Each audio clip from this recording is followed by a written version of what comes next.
குடிகார இந்த படத்தை பார்த்து முடிச்சுட்டு அவனோட மனநிலை வந்து எப்படி இருக்கு சார்?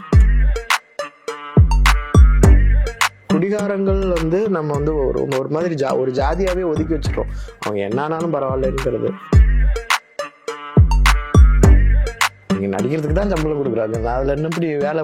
ஐயோ நான் சமைக்க வந்துட்டு I am feeling uncomfort to cook அப்படின்னு சொல்ல முடியுமா? உங்க வீட்டுக்கு ஒரு சமயக்காரரோ இல்லை உங்க வீட்டு ஃபங்க்ஷன்ல ஒரு சமயக்காரரை கூப்பிட்ட பின்னாடி உலகத்துல வந்து யாரெல்லாம் ஆக்கிரமித்துக்கு, அதாவது எப்படி சொல்றது, அப்ரஸ் பண்றாங்களோ, அப்ரஸ் பண்ணப்படுறாங்களோ அவங்களோட குரலா இருப்பேன். அவங்களுடைய குரலா தான் என்னுடைய படங்கள் இருக்குன்னு ஒரு கொள்கையோட இருக்கிறாரு. இந்த படம் ஃபுல்லாவே ஒரு ஒயின் ஷாப் சம்பந்தப்பட்ட இடங்களாவே தானே இருக்குது. அது உங்களுக்கு ஒரு அன்கம்ஃபர்டபுளா ஃபீல் ஆகல எந்த ஒரு இடத்துல? அதுக்கு தானே சம்பளம் கொடுக்குறாங்க. புதிய சிந்தனை நேயர்கள் அனைவருக்கும் வணக்கம். தினகரன் சிவலிங்கம் இயக்கி பா ரஞ்சித் மற்றும் டி.என். அருண் பாலாஜி தயாரிப்புல வெளியா இருக்கக்கூடிய பாட்டில் ராதா படத்தினுடைய ஹீரோ குரு சோமசுந்தரம் அவர்கள் நம்மளோட இன்னைக்கு இணைஞ்சிருக்காங்க. இந்த படத்தினுடைய அனுபவத்தை நம்ம கூட பகிர்ந்துக்க வந்திருக்காங்க. சோ என்னன்னு கேட்டு தெரிஞ்சுக்கலாம் வாங்க. வணக்கம் சார். வணக்கம் சார். பாட்டில் ராதா படம் வந்து ரிலீஸ் ஆகி ஆடியன்ஸ் மத்தியில ஒரு நல்ல ரெஸ்பான்ஸ் கிடைச்சிட்டு இருக்கு இல்லையா? சோ நீங்க உங்க ஃபேன்ஸ் கூட சேர்ந்து அந்த படத்தை பாத்தீங்களா? என்ன ஒரு ரெஸ்பான்ஸ் இருந்தது? நான் ப்ரிவியூல பார்த்தேன், ஃபேன்ஸ் எல்லாம் வந்திருந்தாங்க. ரொம்ப நல்ல ரெஸ்பான்ஸ் இருந்தது. அதாவது நிறைய இடங்கள்ல கை தட்டினாங்க, சிரிச்சாங்க. அப்புறம் வந்து அதாவது நெகிழ்ந்து போனாங்க. அதாவது நிறைய ஒரு மூவ் ஆன் போன மாதிரி இருந்துச்சு. நிறைய பேர் வந்து ஜோக்கருக்கு அப்புறம் ஒரு ஆடியன்ஸை வந்து ஒரு மாதிரி ஒரு இடத்துலேருந்து இன்னொரு பொசிஷனுக்கு நகர்த்துற மாதிரி, அவங்களுடைய தாட் ப்ராசஸ் நகர்த்துற மாதிரி ஹெல்ப்ஃபுல்லான ஒரு மெசேஜோட நாங்கள் போகிறோம். ஆனால் என்டர்டைனிங்காக இருந்துச்சு, ஜாலியாக இருந்துச்சு அப்படின்னு சொன்னாங்க. சோ பாட்டில் ராதா டீமுக்குள்ள நீங்க எப்படி வந்தீங்க சார்? இந்த ஜர்னி எப்படி இருந்தது? எனக்கு வந்து நீலம் அவங்க கூட வந்து எனக்கு ஒரு தொடர்பு இருக்குது. அவரு ரஞ்சித் சார் வந்து என்னை கூப்பிடும்போது நான் ஒரு மெட்ராஸ் படத்துல வந்து அந்த சுகத்தை பத்தின வர்ணனை அதுக்கு வாய்ஸ் ஓவர் கொடுக்க கூப்பிட்டாரு. அதுக்கு முன்னாடியே நாங்கள் கூத்துப்பேட்டையில் இருந்ததுனால கூத்துப்பேட்டைக்கும் ஃபைன் ஆர்ட்ஸ் ஸ்டூடெண்ட்ஸ்க்கும் ஒரு வகையான கனெக்ஷன் இருக்குது. ஸோ அதுலேருந்தே எங்களுக்கு கொஞ்சம் தெரியும். அங்கங்கே பார்ப்போம், நாடகம் பார்க்க வருவார். அப்புறம் அவருடைய தம்மம் பண்ணேன் நான். அவர் எடுத்த தம்மம் சோனியில் இருக்குது. அது ஒரு ஆந்தாலஜி, விக்டிம்ங்கிற ஒரு ஆந்தாலஜியில் தம்மம்னு ஒரு ஷார்ட் ஃபிலிம் ஒன்று பண்ணேன் நான். அதுக்கப்புறம் அவருடைய கோ டைரக்டராக இருந்தவர், அசோசியேட்டாக இருந்தவர் தினகரன், காலா கபாலிலாம் ஒர்க் பண்ணார். இந்த கதையை வந்து என்கிட்ட வந்து சொன்னார். இதுக்கு வந்து நான் இந்த கதைக்கு எஸ்பெஷலி பாட்டில் ராதாவுக்கு ரொம்ப பெரிய நல்ல ஒரு பர்ஃபார்மர் இருந்தால் நல்லா இருக்கும் அப்படின்னு ஒரு எண்ணம் தோணுச்சு அவங்களுக்கு. ஸோ அதுக்காக அதனால என்னக்கான வந்து செலக்ட் பண்ணாங்க. Okay okay sir. பாட்டில் ராதா டீம் பத்தி சொல்லுங்க சார். எப்படி இருந்தது அந்த ஒரு குழு? ரொம்ப நல்ல டீம். எஸ்பெஷலி வந்து என்னுடைய சினிமோட்டோகிராஃபர் ரூபேஷ் ராஜி ரொம்ப அதாவது கொல்கட்டாவில் படித்தவர், கொல்கட்டா ஃபிலிம் இன்ஸ்டியூட்டில் படித்தவர், பெங்காலி சினிமா எடுத்திருக்கிறாரு. நல்ல ஒரு டெக்னீஷியன்ஸ் அவர் வந்து ஒரு மாதிரியான, அதாவது சில சமயம் அந்த தத்துவங்கள், பிலாசபிக்கல் போதனைகள், சிறிய போதனைகள் செய்யணும்னாலும் மக்களுக்கு வந்து பிடிக்காது. ஸோ அப்போ ஆனால் போதனை செஞ்சுதான் ஆகணும். சில சமயம் வந்து ஒரு விஷயத்த தெரியல, குழந்தைக்கு தெரியலன்னா சொல்லித்தான் ஆகணும்.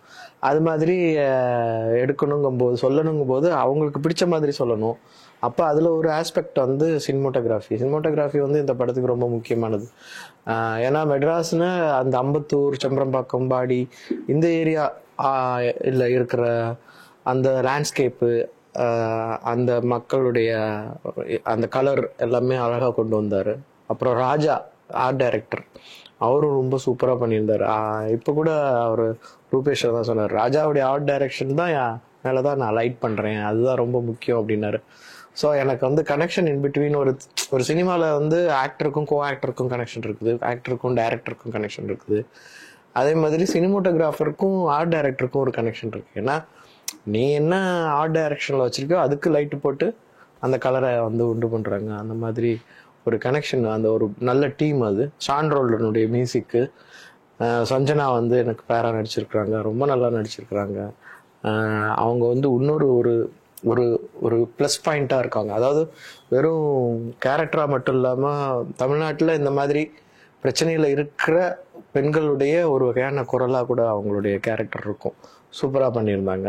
மற்ற நடிகர்களில் வந்து ஜமா பாரி அவரும் நடிச்சிருக்கிறாரு. அவரு நிஜமாலுமே ஒரு அடிக்டாவே ஆயிட்டாரு. அவரு அந்த அளவுக்கு லுக்ல கொண்டு வந்திருந்தாங்க. ஜேபி குமார்னு ஒரு ஆக்டர், அப்புறம் வேலண்ணன்னு சொல்லிட்டு அட்டகத்தியில ஹீரோடைய அப்பாவை நடிச்சிருப்பாரு.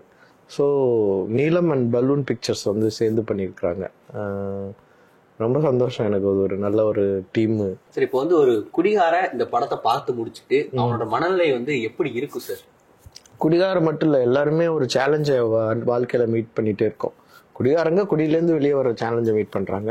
இப்போ நான் வந்து என்ன அடுத்த படம் பண்றது, எப்படி நான் வந்து அடுத்த படத்துக்குள்ள போறது, அடுத்த படம் எனக்கு என்ன மாதிரி இருக்கணும்னு ஆசைப்படுறது, இதெல்லாம் எனக்கு ஒரு சேலஞ்சு தானே.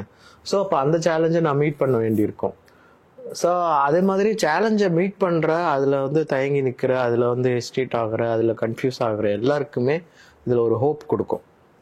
ஓகே, நம்ம எப்படிப்பட்ட நிலைமையில இருந்தாலும் நம்மளால நல்லா சந்தோஷமா வாழ முடியும், எல்லாரும் மாதிரியும் நம்ம ஆசைப்பட்டதை அடைய முடியும் அப்படிங்கிற ஹோப் கொடுக்கும் இந்த படம்.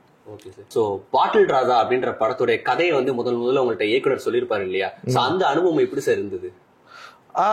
ஒரு கதை சொல்ற போதே தெரியும் நமக்கு வந்து.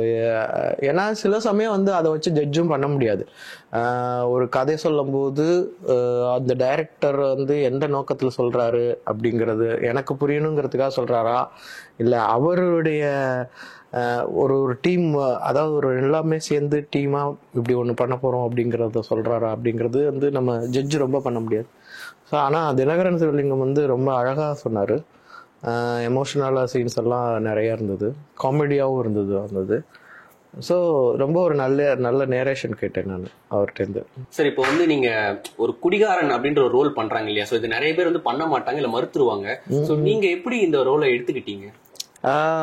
இது வந்து குடிகாரனுடைய ரோல் கிடையாது. அதாவது ஒரு ஒரு நடுத்தர வர்க்கத்துக்கு கீழே இருக்கிற தினக்கூலி, அதுதான் ரோல் ஆக்சுவலி. ஸோ அந்த ரோலை வந்து அந்த ரோல் இருக்கிற அந்த கேரக்டருக்கு வந்து குடிப்பழக்கம் இருக்குது. குடிகாரன் ரோல் கிடையாது. ரோல் வந்து ஒரு மேஸ்திரி, அவர் நல்ல ஒரு மேஸ்திரி, நிறைய வேலைகள், கட்டட வேலைகள் பற்றி நல்லா தெரிஞ்சவர், எஸ்பெஷலி ஃப்ளோர் ஒர்க் பண்ணுறதுல ரொம்ப தெரிஞ்சவர். அவருக்கு குடி அடிக்ஷன் இருக்குது. ஸோ அந்த மாதிரி தான் நான் கன்சிடர் பண்ணேன். ஸோ அப்போ அவர் எப்படி பிஹேவ் பண்ணுவார் அந்த மாதிரி தான் நான் யோசிச்சிருந்தேன். ஸோ அது கொஞ்சம் கொஞ்சமாக அது அதிகமாகும்போது அவர் ஒரு குடிகாரனாக மாறுறாரு. அப்போ அவர் எப்படி இருக்கும், நிறைய இன்புட்ஸ் வந்து தினகரன் சிவலிங்கம் கொடுத்தாரு. நிறைய பேரை மீட் பண்ணோம், அதில் ஆக்ட் பண்ண நிறைய பேர்கள் வந்து கொஞ்சம் பேருக்கு மேலே வந்து அடிக்ட்லேருந்து வெளியே வந்தவங்க கூட ஆக்ட் பண்ணியிருக்காங்க. அவங்கள்ட்டேருந்து சில இன்புட்ஸ், அவங்க என்ன பேசுகிறாங்க, அவங்களுடைய மனநிலை எப்படி இருக்குது, அதை பேசும்போது எப்படி, வெளியே வந்த பின்னாடி எப்படி இருந்தாங்க, உள்ளுக்குள்ளே இருக்கும்போது எப்படி இருந்தாங்கங்கிறத அவங்க பேசுகிறத வச்சு என்னால் புரிஞ்சுக்க முடிஞ்சது. இந்த மாதிரி நிறைய விஷயங்கள் வந்து இந்த பாட்டில் ராதாவை டிசைன் பண்ணுறதுக்கு ஹெல்ப் பண்ணுச்சு. சார், இந்த படம் ஃபுல்லாவே ஒரு ஒயின் ஷாப் சம்பந்தப்பட்ட இடங்களாவே தானே இருக்குது. ஸோ அது உங்களுக்கு ஒரு அன்கம்ஃபர்டபுளா ஃபீல் ஆகலையே எந்த ஒரு இடத்துலையும்? அதுக்கு தானங்க சம்பளம் கொடுக்குறாங்க. நீங்க நடிக்கிறதுக்கு தான் சம்பளம் கொடுக்குறாங்க. நான் அதுல என்ன இப்படி வேலை, ஐயோ நான் சமைக்க வந்துட்டு I am feeling uncomfort to cook அப்படின்னு சொல்ல முடியுமா? உங்க வீட்டுக்கு ஒரு சமயக்காரரோ இல்லை உங்க வீட்டு ஃபங்க்ஷன்ல ஒரு சமயக்காரரை கூப்பிட்ட பின்னாடி, சார் எனக்கு சமயக்கட்டு கொஞ்சம் இப்படி வேணாம் சார் அப்படின்லாம் சொல்ல முடியுமா? அது மாதிரி அது வந்து வேலை பார்ட் ஆஃப் ஒர்க்கு. இதுல வந்து அன்கம்ஃபர்ட்டுக்கெல்லாம் போகணும்னா அவங்களுக்கு அதனுடைய இதுவே வராது. எனக்கு ரொம்ப கம்ஃபர்ட்டா இடம் பண்ணி கொடுங்க அப்படின்னு சொல்லிட்டு, நம்ம கம்ஃபர்ட்டுங்கிறது எப்படின்னா, என்னால் ஏதாவது வந்து வேலை விழுந்துடக்கூடாது. நான் போய் இப்போ உயரமான இடத்துல இருந்து நான் குதிக்கிறேன், அப்போ எனக்கு கம்ஃபர்ட் தேவை, மெத்த போட்டு வைக்கணும். புரியுதுங்களா? நான் எங்கேயாவது தொங்குறேன் அப்படிங்கும்போது எனக்கு ஹார்ன்ஸ் போட்டு எனக்கு சிரமப்படாமல் தொங்க விடணும். ஸோ அதுக்கெல்லாம் தான் கம்ஃபர்ட் தேவையே தவிர, ஒரு குடிகாரனா நடிக்கிறதுக்கு கம்ஃபர்டான இடம் தான் வேணும், நான் இந்த மாதிரி இங்கே தான் பண்ணுவேன் அப்படின்னா அது டைரக்டருக்கு ரொம்ப கஷ்டமாக போயிடும். அப்புறம் ரெண்டாவது, இது ஒரு பார்ட் ஆஃப் ஒர்க்கு. அன்கம்ஃபர்ட்டாக ஃபீல் பண்ணுறதுக்கு இடமே கிடையாது. இது மட்டும்தான். உங்கள் உடம்பு அடிபடாமல் பார்த்துக்கணும், இன்னொருத்தங்களை அடிக்கிற சீனில் அடிச்சிடாமல் பார்த்துக்கணும், ஸோ நீங்கள் அடி வாங்கிடாமல் பார்த்துக்கணும், இன்னொருத்தங்க அடிக்கிறதுக்கு ரியாக்ட் பண்ணும்போது பார்த்துக்கணும். இதுதான் கம்ஃபர்ட் ஜோன். ப்ளஸ் கம்ஃபர்ட் வந்து ஒரு கோ ஆக்டரோட கம்ஃபர்ட்டாக இருக்கணும். அவங்களுக்கு வந்து புதுசாக இருந்தாலும் பழசாக இருந்தாலும் அவங்க ஒரு கேரக்டர். இப்போ நீங்கள் அமீர்னா அமீராக பார்க்கக்கூடாது, நீங்கள் ஒரு ஆங்கர், நீங்கள் ஒரு கேரக்டர். ஸோ அப்போ நான் உங்களுக்கு கம்ஃபர்ட்னஸ் கொடுக்கணும். நீங்கள் ஏதாவது தடுமாறும் போது நான் கிளம்புறேன் அப்படின்னா நீங்கள் இன்னும் டிஸ்கம்ஃபர்ட் ஆகிடுவீங்க. ஸோ அதை வந்து நான் ட்ரை பண்ணணும். இதெல்லாம் தான் கம்ஃபர்ட்ல இருக்குது. அதான் இந்த படத்துக்காண்டி எந்தெந்த லொகேஷன் போனீங்க சார்? எந்த மாதிரி எல்லாமே வந்து பாடி, அம்பத்தூர், செம்பரம்பாக்கம், அம்பத்தூர், அதை சுற்றி ஆவடி, அதை சுற்றி தான் அவங்களுக்கு நிறைய இடங்கள் லோக்கல்ல தான். ஃபுல் சென்னை, அதாவது அந்த திருவள்ளூர் மாவட்ட சென்னை, அங்கே உள்ள ஸ்லாங்கு இதெல்லாம் தான் அங்கே யூஸ் பண்ணுது. சார் பொதுவாவே இந்த படம் இல்ல, பாரஞ்சித் இயக்கத்துல வரதும் சரி, ப்ரொடியூஸ் பண்றதும் சரி, எப்போதுமே ஒரு பொலிட்டிக்கல் எலமெண்ட் இருக்கும் இல்லையா? அதுல நீங்க வியக்கிற மாதிரி பாக்குற ஒரு எலமெண்ட் என்னவா இருக்கு சார்? அவர் வந்து அதான் அவர் சொல்லியிருக்காரு, நான் வந்து இதுக்காக தான் படம் எடுக்கிறேன், இந்த இந்த இந்த ஜானர்ல தான் எடுப்பேன். நான் உலகத்துல வந்து யாரெல்லாம் ஆக்கிரமித்துக்கு, அதாவது எப்படி சொல்றது, அப்ரஸ் பண்றாங்களோ, அப்ரஸ் பண்ணப்படுறாங்களோ அவங்களோட குரலா இருப்பேன், அவங்களுடைய குரலா தான் என்னுடைய படங்கள் இருக்குன்னு ஒரு கொள்கையோட இருக்கிறாரு. ஸோ அவர் வந்து ஒரு ஃபைன் ஆர்ட்ஸ் ஸ்டூடெண்ட்டாக இருந்தவர், ஒரு படம் எடுக்கிறாரு. அதுக்கப்புறம் அதுலேருந்து வெறும் படம் எடுத்துட்டு நம்மளுக்கான வசதியை மட்டும் பார்க்காம இந்த சொசைட்டினுடைய சேஞ்சஸ்ஸு, அம்பேத்கருடைய கொள்கைகளோடு இருக்கிறவர் அவர். அதாவது படி அப்படிங்கிறதும், அதாவது படிப்புங்கிறது ரொம்ப முக்கியமானது, அதாவது புஸ்தக வாசிங்கிறது வந்து ரொம்ப முக்கியமானது, இது மாதிரி கொள்கையாக இருக்கிறவர். அதனால கூகைன்னு ஒரு இடம் வந்து மக்கள் வந்து, அதாவது அப்கமிங் டைரக்டர்ஸ் ஆகட்டும், ஆக்டர்ஸ் ஆகட்டும், இல்லை ஆசைப்படுறவங்க, அது மாதிரி ஒரு அம்பேத்கரை பற்றி தெரிஞ்சுக்கணும்னு ஆசைப்படுறவங்க, நிறைய புஸ்தகங்கள் படிக்கணும்னு ஆசைப்படுறவங்க கூகையில் கூடுறாங்க. அப்புறம் வந்து நீலம் புக்ஸ்ன்னு ஒன்று வச்சிருக்கிறாரு, வருஷம் மார்கழி மக்கள் இசைன்னு சொல்லி ஒன்று நடத்துறாரு, நீலம் பண்பாட்டு மையம் நடத்துறாரு. ஸோ ஒரு டைரக்டர் இதெல்லாம் செய்யணுமா அப்படிங்கிறது வந்து நிறைய கொஸ்டின்ஸ் இருக்கும்ல நமக்கு நார்மலாகவே. ஏன்னா டைரக்டர் நல்லா டைரக்ட் பண்ணிட்டு காசு சம்பாதிச்சு ஜாலியாக இருக்கலாமே அப்படின்னு இல்லாமல் இவ்வளோ செய்கிறாருல்ல, அப்போ வந்து அவர்கிட்ட ஒரு கொள்கை இருக்குன்னு தானே அர்த்தம். ஸோ அது எனக்கு ரொம்ப பிடிச்சது. எனக்கு ரொம்ப ரொம்ப ஒரு எஸ்பெஷலி ரஞ்சித் கிட்ட பிடிச்சது இது ஒன்று மெயினானது. ஏன்னா படம் எடுத்தோம், விக்டரியானோ, நமக்கு அதுக்கு வசதி எடுத்துக்கிட்டோம் அப்படிங்கிறது இல்லாமல் எல்லாரையும் கூட்டிட்டு அது கிளம்புறாரு அவர். அதுக்கான ஒரு முன்னோடியாகவும் இருக்கிறாரு, அதை செஞ்சும் காமிக்கிறாரு. ஸோ அது வந்து ஒரு ரொம்ப யூனிக்கான குவாலிட்டி அது. கண்டிப்பா சார். சார் இப்போ பா ரஞ்சித்ன்றதை தவிர்த்து நீங்க உங்களோட படம் வந்து எந்த ஒரு கருத்தை சொல்ற மாதிரி இருக்கணும், ஒரு சோசியல் மெசேஜோட தான் இருக்கணும்ன்ற ஒரு எண்ணம் வச்சிருக்கீங்க? அப்படியெல்லாம் இல்லை.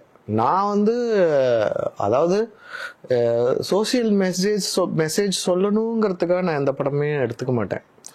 அதாவது நான் நடிக்கிற படத்துல ஒரு பொலிட்டிக்கல் இது இருக்குது, ஆனா அதே நேரத்தில் அது ரொம்ப கதை சொல்லலாவும் நல்லா இருக்குது, ஆக்ட் பண்றதுக்கு இடம் இருக்குது, நிறைய கேரக்டர்ஸ் அவங்கள எக்ஸ்ப்ளோர் பண்றதுக்கான இடம் இருக்குது. இதை பார்க்கும்போது அவங்களுக்கு, அதாவது என்டர்டெயின் மட்டும் பண்ணாம ஸ்பெஷலாக வேற ஏதாவது கொடுக்கறதா இருந்தாலும் சரி, வெறும் என்டர்டெயின்மெண்ட் மூவினாலும் நான் பண்ணியிருக்கிறேன். இப்போ இன்னைக்கு பார்த்தீங்கன்னா வந்து பாட்டில் ராதா ரிலீஸ் ஆகிருக்குது 24 ஜனவரி. அதே மாதிரி குடும்பஸ்தன் ஒரு படமும் ரிலீஸ் ஆகிருக்குது. பாட்டில் ராதாவை நான் ஹீரோவாக நடிச்சிருக்கேன். குடும்பஸ்தனில் ஒரு ஒரு ஷேடு, ஒரு கிரேல வில்லன் மாதிரி இருக்கும், ஆனால் வீட்டுக்குள்ளேயே இருக்கிற வில்லன் சொல்லுவாங்கல்ல, அந்த மாதிரி இருக்கும். அது ஒரு ஒரு என்டர்டைனிங் மூவி, ஆனால் அதே நேரத்தில் ஒரு நல்ல ஒரு ஃபேமிலி ட்ராமா, காமெடி. ஸோ இதெல்லாம் பண்ணியிருக்கிறேன். ஸோ அதனால எனக்கு இப்படி தான் இருக்கணும்னு கிடையாது. எனக்கு அந்த கேரக்டர் பிடிக்கணும், கதை பிடிக்கணும், இது ரெண்டும் பிடிச்சாலே நான் படம் பண்ணுவேன். நான் ஆக்ஷன் ஃபிலிம்ஸ்லாம் அவங்களுக்கு வஞ்சர் உலகம் பண்ணியிருக்கேன், மின்னல் முரளி பண்ணியிருக்கேன். கண்டிப்பா சார். அதெல்லாம் ஆக்ஷன்ன்றதை தவிர்த்து ஒரு காமிக்கல் படமா இருந்துச்சு. வந்து விழுந்துட்டாங்க எல்லாருமே. நம்ம சார் ஆமா, ஒரு சூப்பர் ஹீரோ காமிக்ஸ் பார்த்த மாதிரி ஒரு இது இருந்துச்சு. ஆமா கண்டிப்பா சார். சார் ஒரு நடிகருமே ஒரு படம் நடிக்கிறதுல இருந்து ஒரு விஷயம் கத்துப்பாங்க இல்லையா? அந்த மாதிரி நீங்க இந்த படத்துல இருந்து கத்துக்கிட்ட விஷயம் என்ன சார்? ஒரு புதுமையான விஷயம் தான். மின்னல் முரளில இருந்து நான் கத்துக்கிட்டது வந்து ஒரு சைல்டு ஆர்டிஸ்ட், அதுல ஒரு ஜோமோன் கேரக்டர் பண்ணார், அவன் பேரு வசிஷ்ட். ஸோ சைல்டு ஆர்டிஸ்ட் வந்து ரொம்ப நெருக்கமான சுச்சுவேஷன்ல அவங்க ஒவ்வொரு ரியாக்ஷன்ஸ் தான் கொடுக்க சொல்றாங்க. மிட் நைட்ல ஷூட் நடக்குது, அவனுக்கு டயர்ட்னஸ் இருக்குது, இருந்தாலும் நடிச்சுட்டு அப்புறம் ஜாலி ஆயிடுறான், கட் சொன்ன உடனே ஜாலி ஆயிடுறான், ரிலாக்ஸ் ஆகிடுறாங்க. ஸோ அதெல்லாம் நான் கற்றுக்கிட்டேன். எனக்கு ஒரு ஆக்டர் வந்து எல்லாத்துலேருந்து கற்றுக்கிட்டோம்னு சொல்லுவாங்க. எனக்கு எஸ்பெஷலி வசிஷ்ட்லேருந்து ஒரு ஷார்ட் முடிஞ்சோடனே ரிலாக்ஸ் ஆகிடுறதுல எப்படி நம்ம அதே ஹோல்டு பண்ணி வைக்க வேண்டிய அவசியம் இல்லைன்னு தெரிஞ்சது அந்த படம் மூலமாக. எனக்கு பாட்டில் ராதா மூலமாக எனக்கு நிறையா கற்றுக்கிட்டது வந்து ஒரு பெரிய வெளி தோற்றத்தை வச்சு நம்ம யாரையும் டக்குன்னு இடம் போடக்கூடாது. ஏன்னா எல்லாரும் அந்த ஒரு உடனே இது இப்போ நீங்கள் இப்படி இருக்கீங்கன்னா உங்களுக்கு ஐயோ இப்ப இவர் இப்படித்தான் இருப்பாரு, இவரு அதாவது ஷாப்பா இருக்கிறவங்க போய் சொல்ல மாட்டான். அந்த மாதிரி எல்லாம் பார்க்க கூடாது. அப்புறம் வந்து குடிகாரங்கள் வந்து நம்ம வந்து ஒரு மாதிரி ஒரு ஜாதியாவே ஒதுக்கி வச்சிடறோம், அவங்க என்னானாலும் பரவாயில்லங்கிறது. ஸோ அது வந்து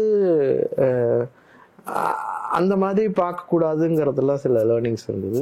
அப்புறம் வந்து தினகரன் சிவலிங்கத்திட்டேருந்து ஒரு ஒரு ஒரு அந்த டைரக்டர் வந்து அவருக்குன்னு ஒரு எப்படி சொல்றது, எல்லாத்துக்குமே ஒரு பொலிட்டிக்கல் கொள்கை இருக்குது. அது இருந்தாதான் அது மேலதான் உங்களுடைய ஆர்ட்டை நீங்க வந்து நிக்க வைக்க முடியும். அதாவது இந்த டேபிள் மேல ஃப்ளவர் வாஸ் வைக்கிறோம்னா ஃப்ளவர் வாஸ் வந்து உங்க ஆர்ட், பட் இந்த டேபிள் வந்து உங்களுடைய தளம், கொள்கை இதெல்லாம். ஸோ அந்த மாதிரி நான் பார்க்குறேன். அவர் ஒரு நல்ல மனுஷன், very very best human being அவர் தினகரன். அவர்கிட்ட இருந்து நிறைய கத்துக்க வேண்டியது இருக்குது. Okay sir.